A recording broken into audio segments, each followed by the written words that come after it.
Chapter 1: An urgent summons from Rome. The gas lamp outside cast its watery gleam through the London fog, painting the familiar room at 221B, Baker Street in shades of amber and grey. A fine rain, little more than a persistent drizzle, tapped a gentle rhythm against the window pane. I had settled into my favourite armchair, a volume of medical journals open upon my lap, though my attention often drifted to the figure opposite me. Sherlock Holmes, ensconced in his own seat, was puffing contemplatively on his briar pipe, his keen eyes fixed upon the dancing flames in the hearth. The air was thick with the scent of tobacco and the comfortable silence of old companionship. "Another dreary evening, Holmes," I remarked, breaking the spell. One might almost yearn for the clangor of a good police hansom tearing down the street. Holmes merely grunted, a puff of smoke ascending to the ceiling. "Do not tempt fate, Watson. Such wishes often have a most inconvenient habit of manifesting." No sooner had the words left his lips than a sharp rap echoed through the quiet house, followed by the hurried ascent of Mrs. Hudson's slippered feet. A moment later, she appeared, holding aloft a telegram, its yellow envelope a stark contrast to the subdued tones of the room. "For you, Mr. Holmes." "It seems most urgent," the boy said. "It came direct from the Italian embassy." Holmes took the dispatch, his long fingers tearing it open with an almost surgical precision. His eye scanned the message, and I observed the subtle tightening around his jaw, the faint narrowing of his gaze, signs I had come to recognize as precursors to intense mental activity. "Indeed, Watson," he murmured, handing me the crumpled paper. "Your desire for clangor, it seems, has been granted, albeit across the channel." I read the telegram: "Urgent assistance required. Stop serious affairs of state. Stop impossible to explain via telegraph. Stop representative en route your residence. Stop ambassador of Italy." Before I could voice my questions, another, more insistent knock sounded downstairs. This time, the ascent was rapid, heavy, and accompanied by the distinct cadence of foreign speech. Mrs. Hudson, looking flustered, announced, "A gentleman, Mr. Holmes." "Very agitated, he is." The door swung open, and into our sanctuary strode a man whose very presence radiated a sense of profound distress and urgency. He was of medium height, impeccably dressed in a dark suit, his dark hair slicked back. His eyes, however, held a frantic, almost desperate light, and his face was pale beneath his olive complexion. "Signor Holmes?" "Dr. Watson," he began, his English heavily accented but perfectly intelligible. "My apologies for this intrusion, but I am Inspector Pietro Rossi of the Royal Carabinieri. I have come from Rome on the most pressing business." He wrung his hands, his gaze darting about the room as if pursued by unseen spectres. Holmes gestured towards an armchair. "Pray, be seated, Inspector. You seem in considerable distress. A brandy, perhaps?" Rossi waved it off. No, Signor Holmes, thank you. My distress is, alas, well-founded. Italy, my beautiful Italy, is gripped by a terror no one can comprehend. A shadow hangs over our cities, a killer who leaves no trace. The telegram hinted at assassinations, I believe." Holmes prompted, now leaning forward, his pipe momentarily forgotten. "Assassinations, yes. But not ordinary ones, Signor Holmes. We have had 3, for now, in the space of 2 months. One in Florence, a respected antiquarian. Another in Venice, a shipping magnate. then Milan, a prominent architect. And just yesterday, a minor government official in Rome itself. All, mind you, men of disparate backgrounds, no clear political or financial connections, no common enemies, or at least none that we can discern. Rossi paused, taking a ragged breath. And the weapon, Signor Holmes, there is none. No bullet, no blade, no poison. The victims are simply dead. A single, precise wound, always to the heart or a vital artery, causing instantaneous death. Yet, nothing remains. I felt a shiver run down my spine. No weapon at all? That is unprecedented. Precisely, Dottore. Our finest forensic minds have examined the bodies, the scenes. They find nothing. It is as if the killer employs a phantom hand. But there is another detail, one that defies all logic, and which my colleagues have dismissed as mere coincidence or the frantic imaginings of eyewitnesses. Ross's voice dropped to a near whisper. Several of the victims, their clothes were wet, Signor Holmes. As if they had been caught in a shower, yet the weather was fine, the rooms dry. Holmes's eyes, which had been observing Rossi with his usual unnerving intensity, now glittered with an almost predatory interest. He sat bolt upright. Wet, you say? Not merely damp from perspiration, but distinctly wet. Yes. Some spoke of puddles, small rivulets even. But our men, they simply cannot account for it.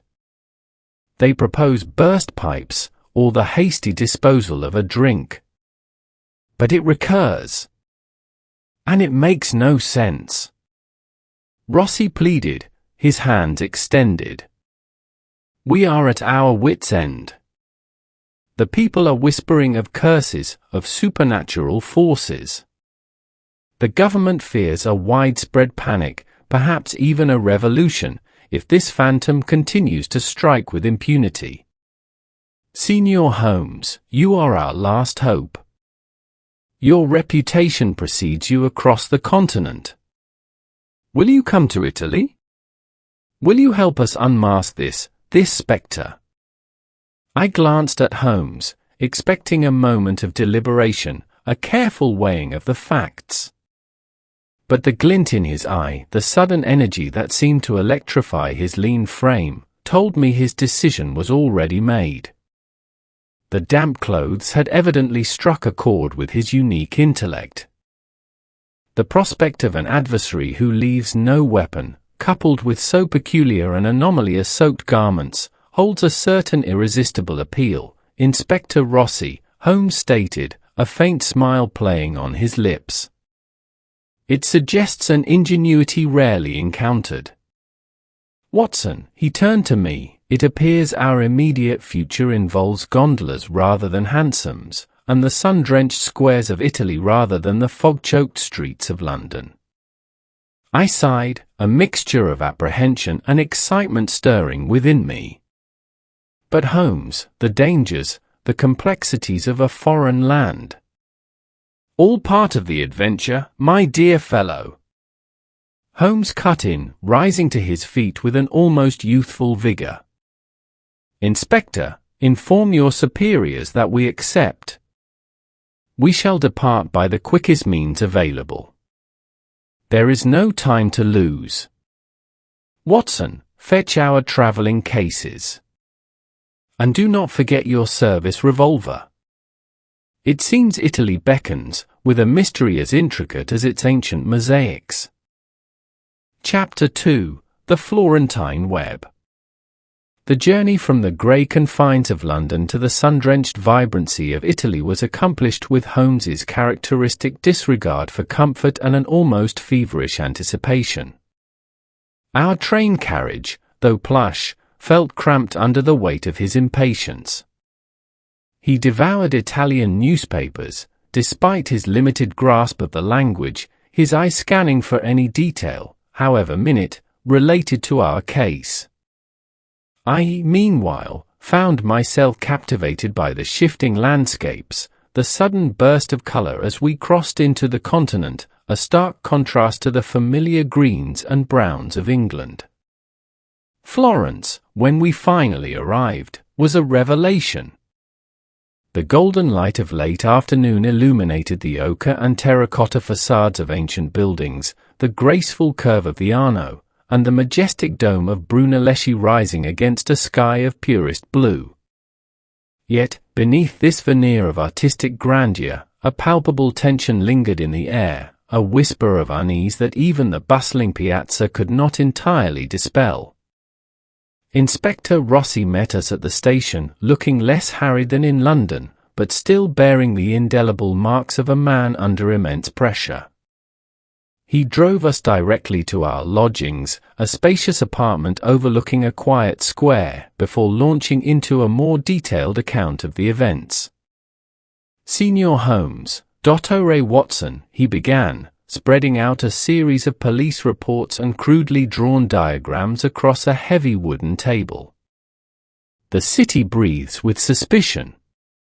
Whispers of a phantasma, a ghost, spread through the markets and cafes. Our people are frightened." He reiterated the bewildering facts. "The first victim here in Florence was Signor Alessandro Volpe, a reclusive antiquarian of considerable renown. Found in his study, surrounded by priceless manuscripts. Then, in Venice, Signor Marco Vitelli, a shipping magnate, struck down on his private gondola. Milan saw the demise of Carlo Moretti, an architect overseeing the city's new opera house.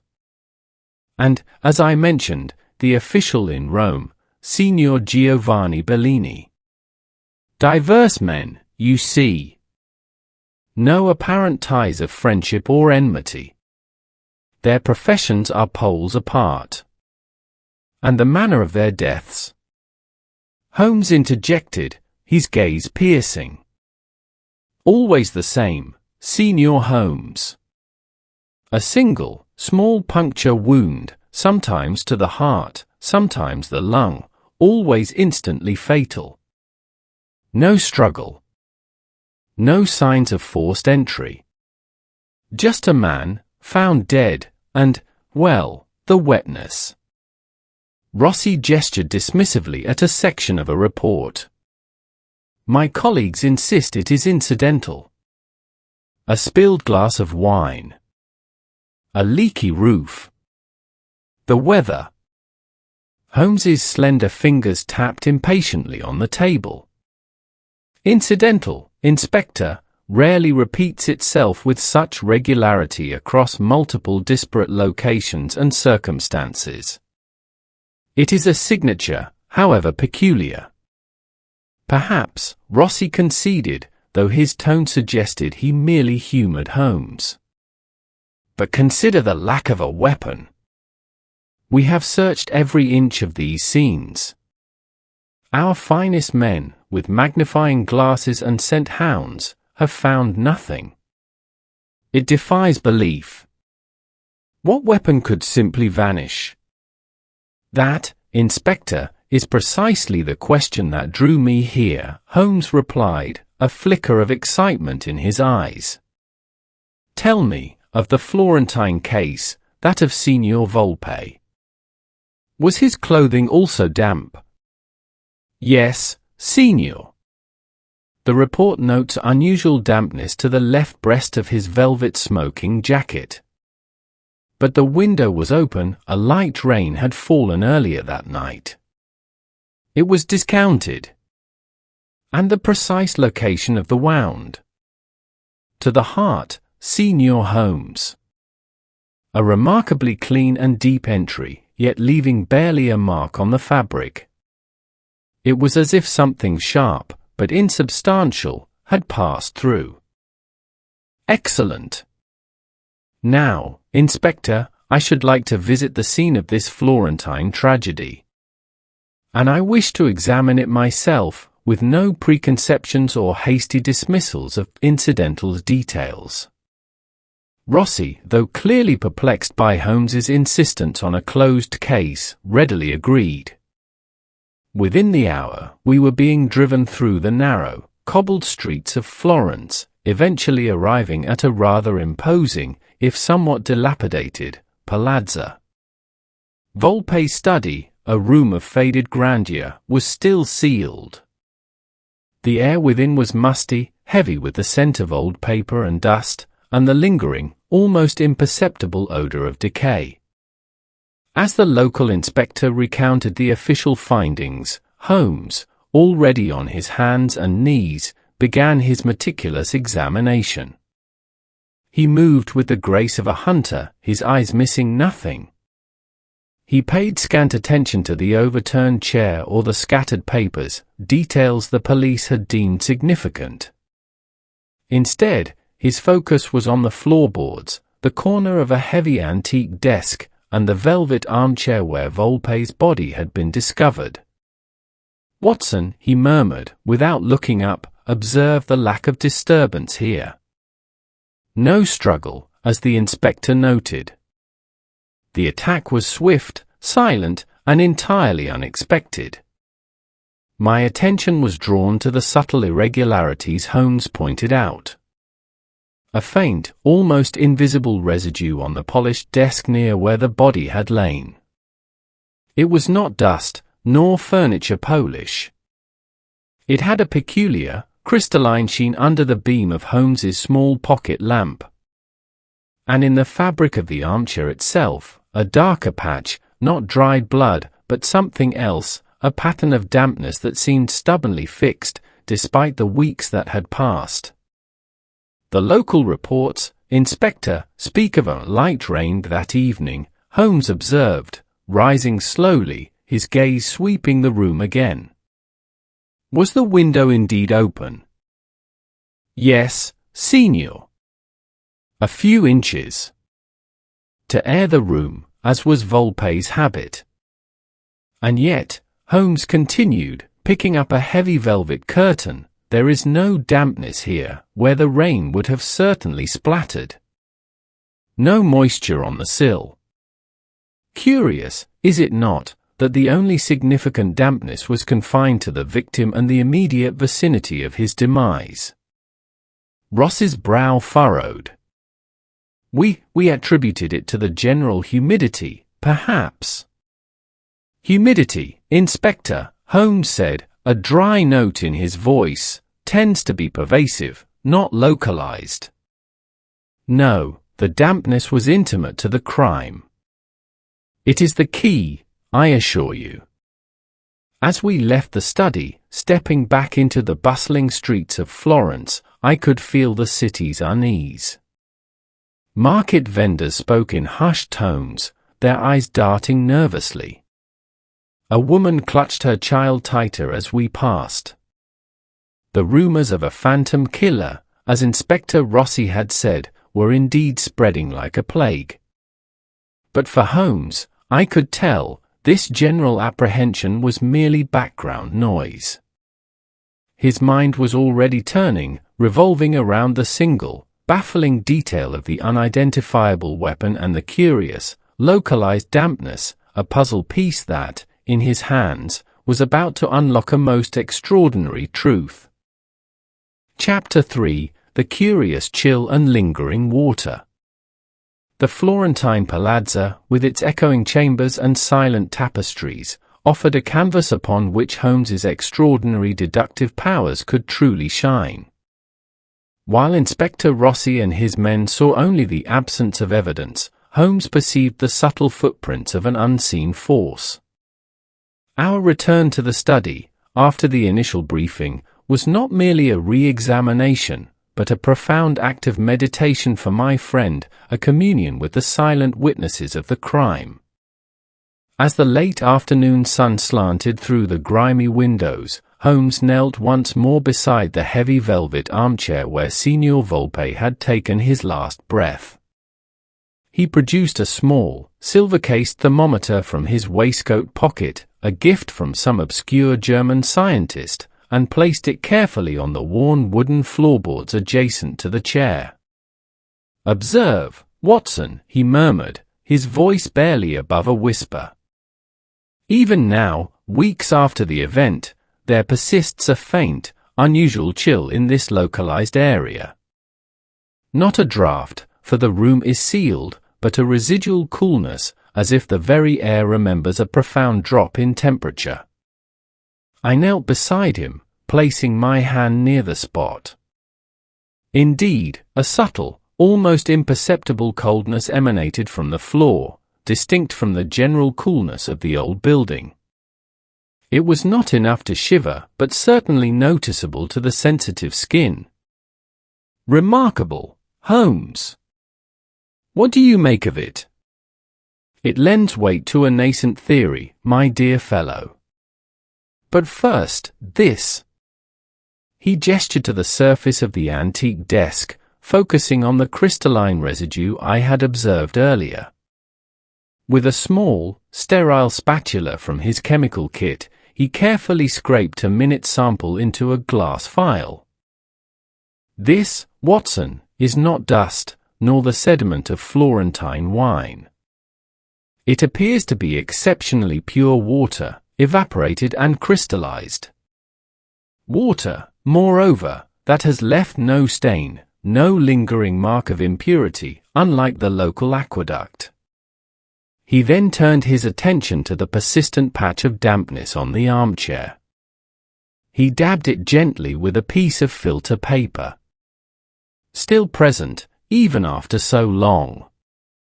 And yet, the fabric is not mildewed, nor does it have the brackish smell of stagnant water. It speaks of a transient moisture, profound enough to soak, yet pure enough to leave little lasting trace once dried. Inspector Rossi, who had been patiently observing, cleared his throat. "Senior Holmes, with all due respect, a subtle chill and some dried water, surely this is grasping at straws." Holmes rose, his eyes alight with a barely suppressed excitement. "On the contrary, Inspector. These are not straws, but threads, very strong threads indeed. They weave a picture of a weapon that is unseen, and felt until the moment of impact, and then vanishes. A weapon that introduces an anomalous coldness, and leaves behind nothing but pure, unadulterated water." He did not elaborate further, his mind clearly racing ahead. We spent a few more hours in the study, Holmes meticulously sketching the scene, noting dimensions, light sources, and even the precise angle of the wound on a diagram provided by Rossi. His focus was absolute, an intense concentration that left no detail unconsidered. Later that evening, back in our temporary lodgings, the air was thick with the scent of chemicals Holmes was using to test the minuscule sample from the desk. He had spread out maps of Italy, police reports, and even some obscure texts on Italian history and commerce, attempting to find a connection between the disparate victims. "The key, Watson, lies in the weapon's evanescence," Holmes declared, holding the file up to the light. "How does one kill with such precision, such finality, and leave absolutely no material trace? The obvious solutions, gas, obscure poisons, do not fit. Gas would affect others. Poisons, even the most subtle, leave residues, and the wounds are clearly physical, not chemical. Perhaps some exotic form of compressed air," I suggested, clutching at straws. "Or a device that uses extreme vibration to sever vital organs." Holmes shook his head impatiently. "Too complex, too noisy, too difficult to conceal. No, the solution must be elegant in its simplicity, yet audacious in its conception.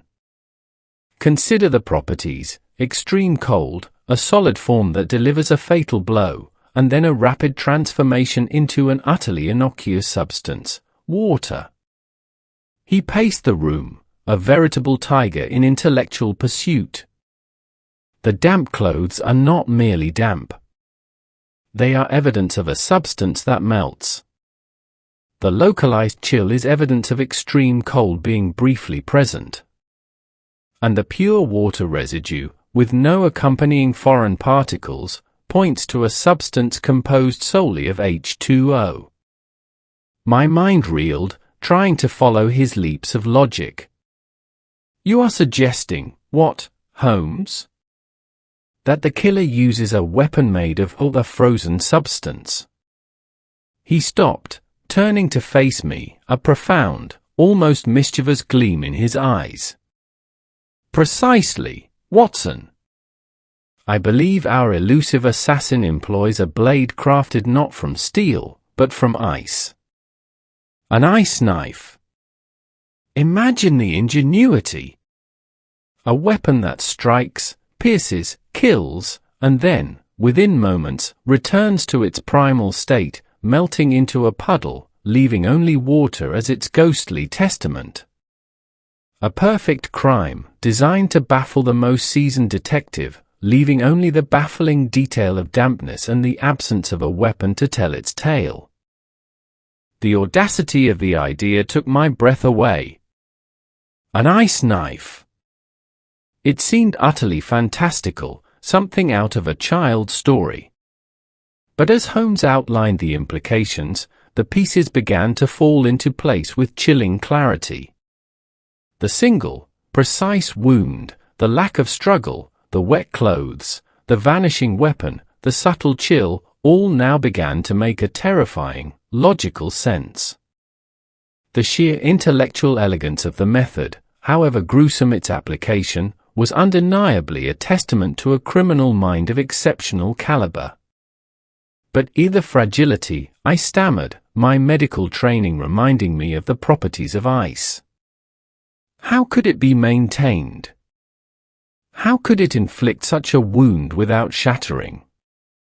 Holmes merely smiled, a knowing glint in his eye. Ah, Watson, those are precisely the questions we must now answer. For the moment, we have a hypothesis. A bold one, perhaps, but one that fits every scrap of evidence far more snugly than any other. Our next task is to explore its practicalities. How would such a blade be forged? And how would it be delivered? For the assassin is no mere conjurer, they must be a master of peculiar skills. Chapter 4: A Hypothesis of Ice. The Florentine night deepened, but sleep proved an elusive companion for Sherlock Holmes. The oil lamp in his study burned steadily, casting long, dancing shadows as he paced, a silent, relentless predator of logic. I, in the adjacent room, was roused several times by the faint creak of floorboards and the low murmur of Holmes talking to himself, a habit he sometimes indulged in during the throes of a particularly perplexing case. He was, I knew, meticulously constructing the edifice of his theory, testing each brick of evidence against the grand design of his audacious hypothesis. When morning finally arrived, painting the room in soft hues of rose and gold, Holmes appeared, his eyes perhaps a shade deeper from lack of sleep, but gleaming with an intense, almost triumphant light. He carried a small, neatly wrapped package. "Good morning, Watson," he said, his voice surprisingly fresh, as if the night had invigorated rather than exhausted him. "I trust you slept soundly, unlike myself, who has been wrestling with the fascinating mechanics of a most improbable weapon." He laid the package on the breakfast table, pushing aside a plate of fresh fruit. With a flourish, he unwrapped it. Inside, nestled in what appeared to be several layers of damp cloth and sawdust, was a perfectly formed, translucent dagger. It was approximately 10 inches in length, with a keen edge and a sharp point, crafted with an artistry that belied its ephemeral nature. It was unmistakably a blade of ice. "Holmes!" I exclaimed, my spoon clattering against my teacup. "You mean to say—" "Precisely, my dear Watson. This is a crude approximation, made with what materials were available in a local bottega and a considerable amount of patient sculpting last night in a bucket of salted ice. But it illustrates the point, does it not?" He held it up, the morning light glinting through its icy form.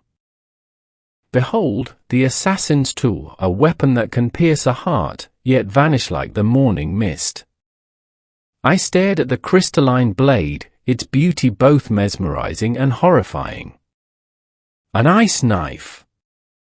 I finally managed, the words tasting strange on my tongue. "It is utterly fantastic, Holmes. Such fragility. How could it possibly inflict a fatal wound without shattering? And the temperature, it would melt in moments." Holmes nodded, a faint smile playing on his lips, enjoying my astonishment. "Ah, the very objections that would lead lesser minds astray. But consider, Watson. The human body is not stone. A swift, precise thrust, delivered with sufficient force by a strong arm, would allow such a blade to penetrate deeply before its structural integrity is compromised. The point and edge, if sufficiently sharp and cold, would behave not unlike glass in its initial impact." He continued, pacing again, the icy dagger carefully placed on a chilled plate. "As for the melting, that is indeed the assassin's greatest challenge, and his greatest advantage. The very properties that make it disappear are what grant it its impunity. The killer must be adept at handling and preserving such a weapon. I posit a two-pronged solution. Firstly, the blade itself must be carved from exceptionally pure, dense ice, perhaps even supercooled to below freezing point. Secondly, it must be carried within a highly insulated sheath or container, revealed only at the very moment of attack. But where would one procure such ice in the depths of an Italian summer, or even a temperate autumn? I countered, my medical knowledge of anatomy now giving way to practical considerations of thermochemistry. And how would it be so perfectly formed? Excellent questions, Watson, and ones that lead us directly to the next phase of our investigation, Holmes replied, his eyes alight with a renewed zeal. Italy, even in the 19th century, possessed its own methods of refrigeration. Ice houses, or ghiacciai, were common in major cities, where ice, often brought down from the mountains, was stored for preserving food and cooling beverages. The perpetrator or his accomplice must either have direct access to such facilities or possess the means to produce and maintain these blades themselves. He turned to me, his expression earnest. "Your task, my dear Watson, given your practical bent and methodical approach, is to research the availability of large blocks of ice in Florence, Venice, and Milan during the period of these assassinations. Ascertain the locations of major ice houses, their methods of procurement and storage, and if possible, any unusual activities or personnel associated with them. Look for individuals with peculiar skills related to ice carving or maintaining low temperatures, perhaps even a tradesman from a northern climate who has settled here." "And you, Holmes?" "I, Watson, shall delve into the deeper motivations. The how of the weapon is now largely resolved. The why and the who remain. The victims, disparate as they seem, must share some underlying connection that has thus far eluded Inspector Ross's fine but perhaps less imaginative police force. I shall pore over every detail of their lives, their finances, their associations, until the common thread reveals itself.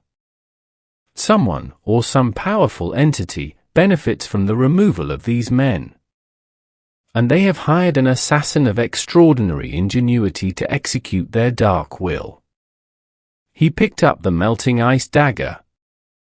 Already, a small puddle of water was forming beneath it, gleaming like a tear. A criminal of rare genius, Watson. But genius, when applied to wickedness, often leaves a trail of its own, however cold and liquid it may be.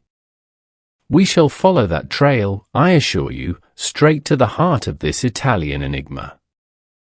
Chapter 5: The Assassin's Shadow in Venice. With Holmes's audacious hypothesis now firmly established in my mind, albeit still challenging my ingrained sense of logic, our next port of call was Venice. The city of canals, celebrated for its unique beauty, presented an entirely new set of logistical challenges and investigative opportunities. The idea of an ice weapon in a city built on water, where dampness was ubiquitous, seemed at once both ludicrous and grimly fitting. Our journey by train to Venice was marked by Holmes's continued absorption in maps and historical documents. He sketched intricate layouts of the city's complex waterways, murmuring about currents and insulation, as if the very canals might offer a clue to the assassin's movements. Upon our arrival, the humid Venetian air immediately enveloped us, laden with the scent of salt and ancient stone. The transition from the solid streets of Florence to the waterborne labyrinth of Venice was disorienting, yet strangely exhilarating. Inspector Rossi, having been thoroughly convinced by Holmes's compelling demonstration with the ice dagger, had arranged for a private gondola to navigate the intricate network of canals. He accompanied us, his initial skepticism replaced by a profound respect for Holmes's intellect. The scene of the Venetian assassination, that of Signor Marco Vitelli, the shipping magnate, was a grand but crumbling palazzo on a secluded canal. Vitelli had been found in his private gondola, adrift near his mooring, the single, fatal wound to his chest, and, of course, the characteristic dampness noted by the local constabulary. Holmes surveyed the scene from the vantage point of our own gondola, his gaze sweeping across the dark, reflective waters, the aged brickwork, and the narrow, shadowed alleys that twisted away into the heart of the city. He paid particular attention to the few traghetto stops and small, private docks. The assassin, Watson, Holmes mused, would have needed swift egress. The gondola itself is a unique stage for such a crime. No eyewitnesses on a deserted canal, the lapping water perhaps muffling any sound. And the water, always the water. He leaned closer to Rossi. Inspector, tell me, what was the nature of the ice trade in Venice? Given its reliance on water for transport and the humid climate, I imagine ice would be a valuable commodity, perhaps even more so than in Florence. Rossi nodded.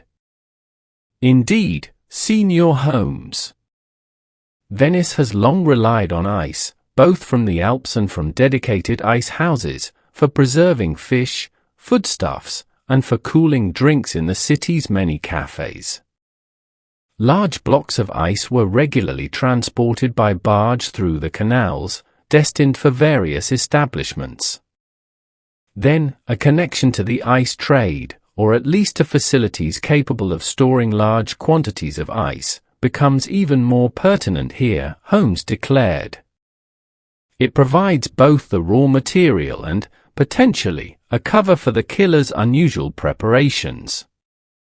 A man working in such a trade would possess the necessary strength, dexterity, and perhaps even the peculiar knowledge of ice properties required to craft and handle such a weapon. We disembarked and visited a prominent ghiacciaio, an ice house located surprisingly close to the Grand Canal, its thick stone walls keeping its interior perpetually cold. The air inside was heavy with the damp chill of frozen water. Blocks of ice, some almost man-sized, were stacked neatly, emanating a palpable cold. Holmes questioned the proprietor and several of the workers, his questions surprisingly detailed, focusing on the origin of the ice, the methods of cutting and transport, and any recent changes in personnel. "Any new faces, my good man?" Holmes asked an old, grizzled worker who had been meticulously chipping at a large block. Anyone who showed an unusual interest in the precise cutting or shaping of ice. Or perhaps someone who spoke little, but observed much. The man scratched his chin. There was a fellow, not long ago. Dark hair, northern accent. Kept to himself. Very precise with his tools, I remember. Said he had learned the trade in the Dolomites. Left as suddenly as he came, a few weeks back. Didn't give notice. Holmes's eyes narrowed. A northern accent, you say? Perhaps from the colder regions, accustomed to such work. Interesting. As we continued our tour, Holmes's mind was also turning to the victims themselves. Back in our temporary Venetian lodgings, a beautifully appointed but melancholic room overlooking a smaller canal, he spread out all the information Rossi had gathered on the 4 victims. "Inspector, let us set aside their professions for a moment," Holmes instructed. "What, if anything, connects them beyond their untimely demise? Look deeper than the obvious. What circles did they move in? What ambitions did they share, or impede?" Rossi, now fully invested in Holmes's methodology, had already begun to make his own inquiries. Signor Volpe, the antiquarian, was a known art dealer, with connections to several prominent Italian families, many of whom were heavily invested in colonial ventures. Signor Vitelli, the shipping magnate, owned a substantial fleet, and was expanding his trade routes into North Africa. Signor Moretti, the architect, was not merely building an opera house, but was part of a consortium planning a major rail link across the Lombardy plain, connecting to newly acquired territories. And Signor Bellini, the government official, was involved in the regulation of tariffs and concessions for these very same colonial enterprises and infrastructure projects. Holmes's slender finger tapped rhythmically on the table. "Ah, a pattern begins to emerge, Watson. Colonial ventures. Trade routes. Infrastructure. Tariffs and concessions. These are not disparate men, Inspector, but pieces in a much larger game. They were all, in their own way, either key players in, or obstacles to, the ambitions of a powerful, unseen hand. A hand reaching for control over Italy's burgeoning influence abroad and its internal economic expansion." I saw the light dawn in Ross's eyes. "You mean a mastermind? Someone orchestrating these deaths to clear a path for their own agenda?" "Precisely, Inspector. And they have employed an assassin of rare ingenuity, a shadow of the Dolomites, perhaps, to do their bidding with this peculiar, vanishing weapon. We now have a motive, and a method. The challenge now is to identify the architect of this shadow play, and the assassin who wields the melting blade." The Venice canals, once seemingly a romantic backdrop, now appeared to me as conduits of a darker purpose, a stage set for an insidious game of power, with lives paid as the price. And Holmes, ever the relentless pursuer of truth, was ready to draw the curtain on the performance. Chapter 6: The Architect of Shadows. Our return from the shimmering waterways of Venice to a more grounded, yet equally fraught, Florence found Inspector Rossi in a state of controlled urgency. He had, at Holmes's insistence, secured a private study within the Carabinieri headquarters, a room devoid of the usual bureaucratic clutter, where our growing collection of maps, reports, and victim profiles could be spread without interruption. The air was thick with the scent of old paper and tobacco, but also with the palpable tension of impending revelation. Holmes, with an economy of movement that belied the feverish activity of his mind, arranged the documents. He had spent the preceding days and nights in a trance of deduction, piecing together the fragmented clues like an intricate mosaic. He now stood before Rossi and myself, his gaze sweeping over the scattered papers, then fixing upon us with an almost messianic intensity. "Gentlemen," Holmes began, his voice low but resonant, "we have been confronted with a series of crimes that, on the surface, appeared to defy all logic. No weapon, no clear motive, victims seemingly unconnected. Yet, as I have always maintained, the extraordinary is merely the ordinary seen through a distorting lens." He gestured to the compiled profiles of the deceased, Volpe, Vitelli, Moretti, Bellini. Each of these men, in their own sphere, possessed either significant influence or stood as a potential impediment to certain grand designs.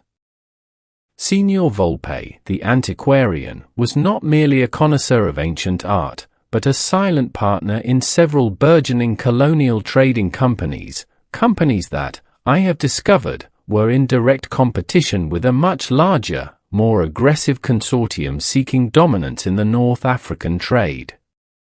His sudden withdrawal, or indeed, his sudden death, would remove a troublesome, if minor, competitor. Holmes moved to Vitelli.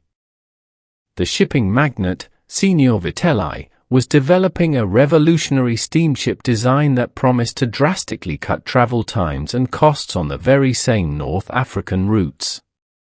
Such innovation would have been a direct threat to existing, powerful shipping lines who preferred the slower, more expensive, but deeply entrenched methods. His elimination removes a future rival of considerable disruptive potential. He pointed to Moretti, the architect. Signor Moretti, in addition to his civic projects, was the driving force behind a proposed transnational railway connecting Milan to a new Adriatic port, bypassing existing, politically controlled routes and offering a new arterial link for goods destined for the East. This railway, had it come to fruition, would have challenged the very foundations of several powerful families with vested interests in the older, less efficient transport networks. Finally, Bellini, the government official. And Signor Bellini, in Rome, a civil servant of some integrity, was on the cusp of publishing a comprehensive report on proposed tariff reforms and licensing agreements for precisely these colonial ventures and infrastructure projects. His recommendations, I surmise, would have favored fair competition and transparency, directly undermining those who sought monopolistic control through illicit means. Inspector Ross's eyes widened, a dawning comprehension replacing his earlier bewilderment. So, they are connected. Not by friendship or enmity as we understood it, but by their roles in a larger economic and political struggle. Precisely, Inspector, Holmes affirmed. These assassinations are not random acts of terror, nor are they the work of a madman. They are the calculated, surgical removal of inconvenient pieces on a vast, intricate chessboard. The architect of these shadows is not some common criminal, but a powerful, ruthless individual, or group, who seeks to consolidate immense wealth and political power by eliminating anyone who stands in their way.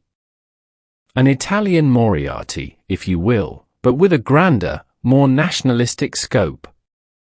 I found myself marveling anew at Holmes's ability to weave together such disparate threads into a coherent, terrifying tapestry. And the method, Holmes? Your hypothesis of the ice knife. Ah, yes, the ingenious and utterly depraved method, Holmes said, picking up a carefully drawn sketch of a dagger, its form unmistakably that of crystalline water.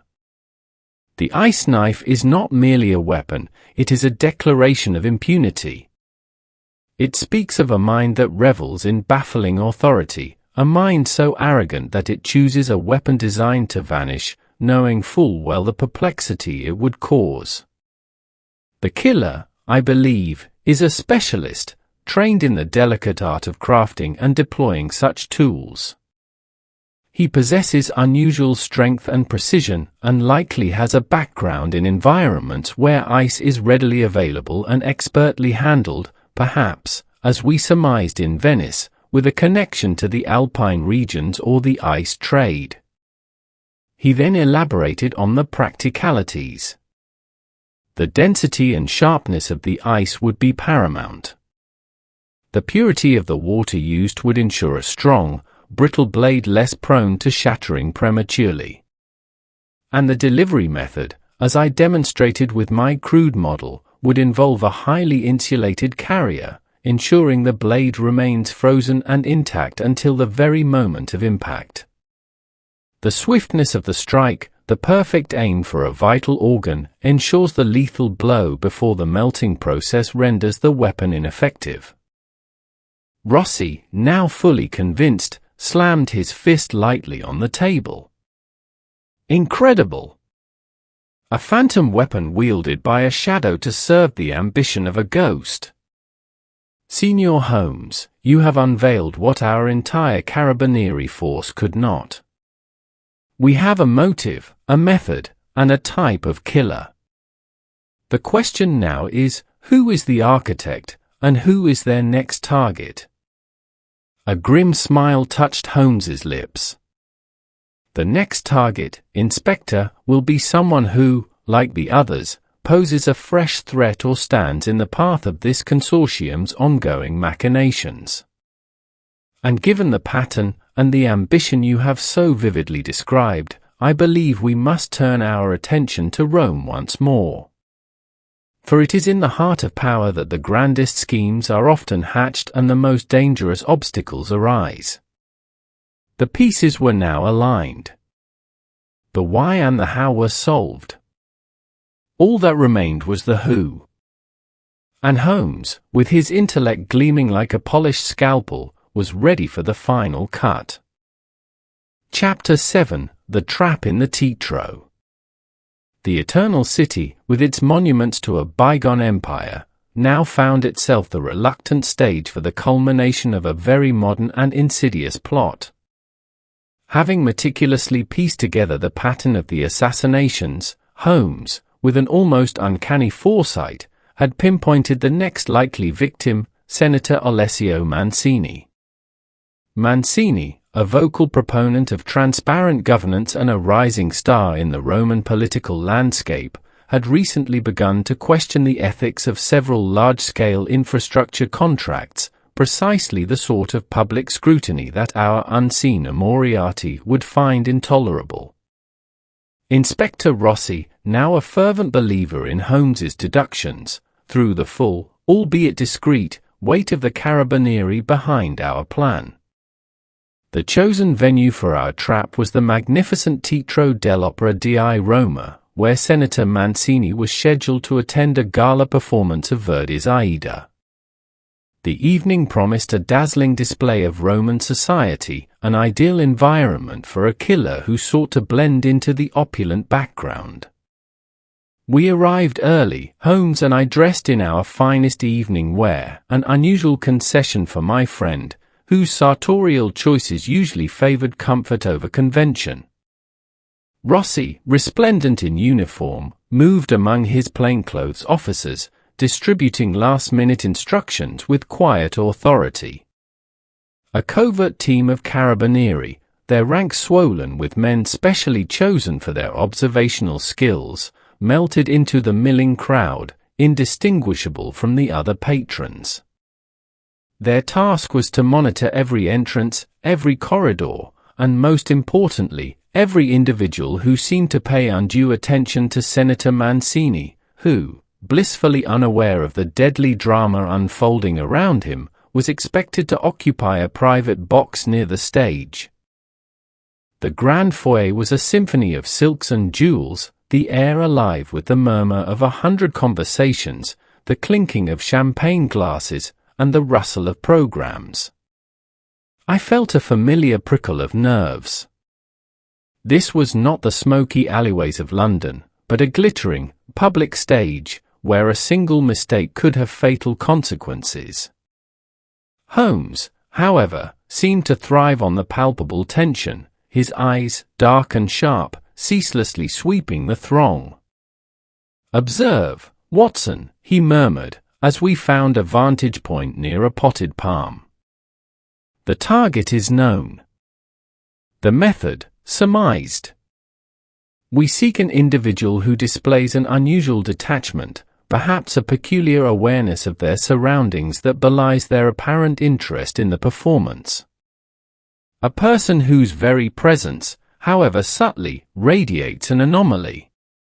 As the final bells chimed, signaling the start of the performance, the crowd began to filter into the vast auditorium. We took our seats in an inconspicuous box, offering a clear view of Senator Mancini's ornate private box across the hall, and a broad sweep of the parterre below. The lights dimmed, and the overture began, its powerful strains filling the cavernous space. The opera unfolded, a vibrant spectacle of ancient Egypt, but my attention, like Holmes's, was fixed not on the stage, but on the living tableau of the audience. Each face, each gesture, became a potential clue. I saw the senator arrive, a distinguished figure accompanied by his wife, exchanging pleasantries with neighbors in their box. He looked relaxed, oblivious. My heart began to pound a slow, heavy rhythm against my ribs. An hour passed. The first act concluded, and the house lights came up, releasing a torrent of chatter and movement. Waiters moved through the aisles, offering refreshments. It was during this interlude that Holmes stiffened beside me, a subtle tension in his frame that spoke volumes. "There, Watson," he breathed, barely audible above the renewed din, fourth row from the front, slightly to the left of the central aisle. The man in the dark, slightly ill-fitting evening coat. My eyes darted to the indicated spot. The man was unremarkable at first glance, average height, dark hair, neatly trimmed beard. Yet, as I observed him through my opera glasses, I noticed a peculiar rigidity in his posture. While others chatted or stretched, he remained perfectly still, his eyes not on the senator, nor on the stage, but seemingly fixed on some unseen point in the middle distance. There was an unnaturally placid, almost cold, demeanor about him. His hands, I noted, never left his lap, where a slight, almost imperceptible bulge beneath his coat suggested a carefully concealed object. "He has not moved, not stirred, since the curtain rose," Holmes whispered, his voice laced with triumph. No engagement with the performance, no interest in his neighbors. "And observe the bulk beneath his arm, Watson. Not a pistol, too large and rectangular, but perfectly sized, I should imagine, for an insulated carrying case." The atmosphere in our box grew taut. I felt a chill, despite the warmth of the crowded theater. The assassin, the phantom who wielded the melting blade, was here, in our midst, a stone's throw from his next unsuspecting victim. The second act was about to begin, and with it, the deadliest act of our grand Roman drama. The suspense was almost unbearable, a tangible presence in the stifling air, threatening to overwhelm the very music itself. Chapter 8. the melting truth.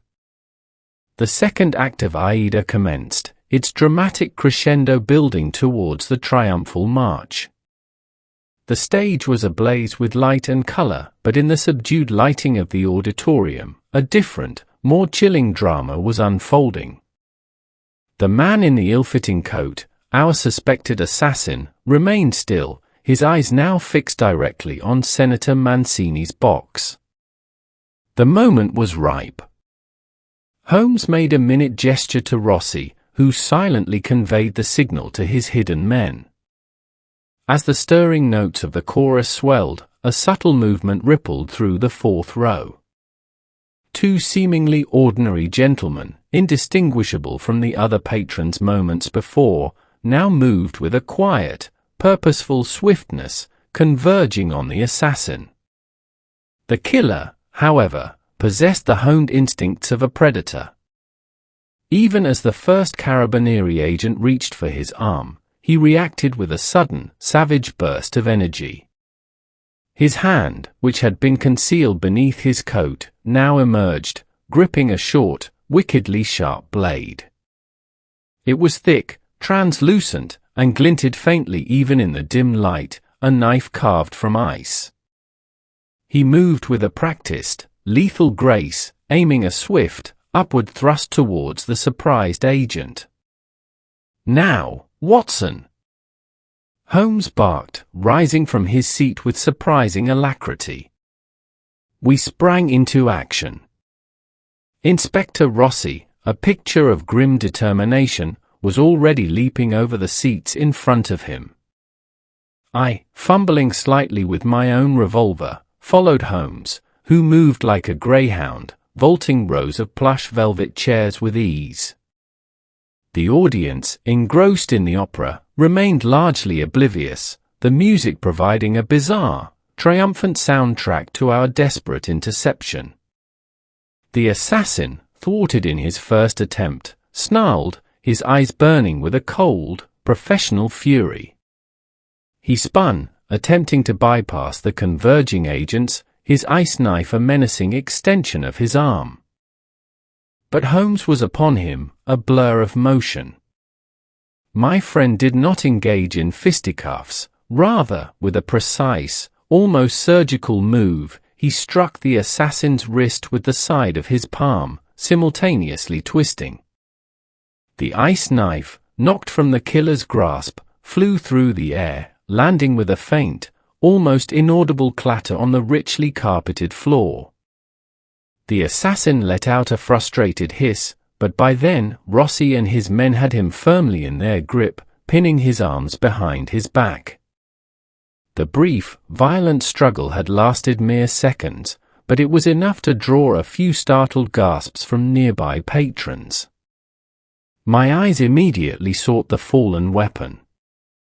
There, on the crimson carpet, it lay, a gleaming, dagger-shaped piece of ice. But even as I watched, an undeniable truth unfolded before me. The warmth of the theater, the heat radiating from the crowded hall, was already taking its toll. Edges softened, droplets of water appeared on the blade's surface, and a faint mist rose from its body.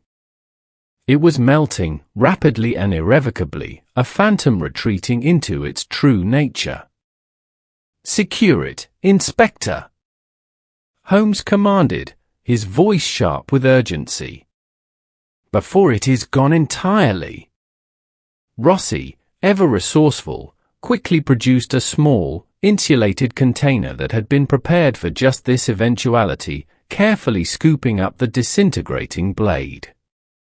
By the time it was safely inside, it was little more than a jagged shard, a ghostly remnant of its former lethal self. The damp patch on the carpet, where it had rested, was the only lasting testament to its brief, deadly existence. The assassin, a man with a cold, impassive face and eyes that betrayed no emotion, was hustled out through the discreet service exits of the theater. Senator Mancini, finally alerted to the commotion, looked on with confusion and alarm, though thankfully unharmed. Later, In a stark interrogation room at the Carabinieri headquarters, the assassin sat, silent and defiant. He was, as Holmes had deduced, a man of precise movements and hardened resolve, his hands bearing the telltale calluses of one accustomed to physical labor in cold environments. His name, we discovered, was Giacomo, and he had indeed worked in various ice houses across northern Italy and the Alpine regions. Holmes sat opposite him, his gaze unwavering. A fascinating method, Giacomo. Most ingenious. But even the cleverest of designs leaves its architect's fingerprint. The purity of the water, the precision of the cut, the insulated casing, all speak of a mind that is meticulous, calculating, and utterly without scruple. Giacomo remained stoic. "I have nothing to say." "Indeed," Holmes countered smoothly.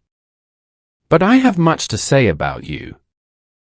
Your past, your movements, your associations with others who have been removed from the path of a certain powerful consortium. You are a tool, Giacomo, a most effective and silent tool, but a tool nonetheless. And tools, when their work is done, are often discarded. Do you truly believe your employers, having now seen you apprehended, will honor their bargain? Or will they silence you, as they silenced Volpe, Vitelli, Moretti, and Bellini, lest you become an inconvenience?" The word struck home. A flicker, brief but undeniable, of fear or perhaps calculation crossed Giacomo's impassive features. He looked at Holmes, then at Rossi, then at me. He was a professional, loyal only to his own survival. "He is right," Inspector Rossi added, his voice firm. "Your masters will hang you out to dry, Giacomo. But if you speak, if you reveal the true architect of this conspiracy, there may be considerations." The silence stretched, thick with unspoken threats and promises. Finally, Giacomo's resolve fractured. His voice, when it came, was a low, gravelly whisper. "The mastermind, it is the Conte di San Marco. He controls the Northern Trading Company. He wished to eliminate all competition to his railway and colonial ventures." The name, when spoken, was a shock, but not a surprise. Conte di San Marco, a powerful, respected industrialist and politician, a pillar of Italian society. The very definition of the Italian Moriarty Holmes had posited. The case was closed. The ingenious method of the ice knife, once dismissed as impossible, was now laid bare. The phantom assassin, a man named Giacomo, was in custody, and the architect of his shadows, the Conte di San Marco, would soon face justice. As we prepared for our return journey to London, I found myself reflecting on the chilling brilliance of the crime, and the even greater brilliance of my friend. "Holmes," I mused, as we looked out over the Roman skyline, "it is truly astounding. A weapon that simply vanishes. It defies belief." Holmes smiled, a rare, contented expression. "Indeed, Watson. But the criminal mind, however twisted, must always obey the laws of physics.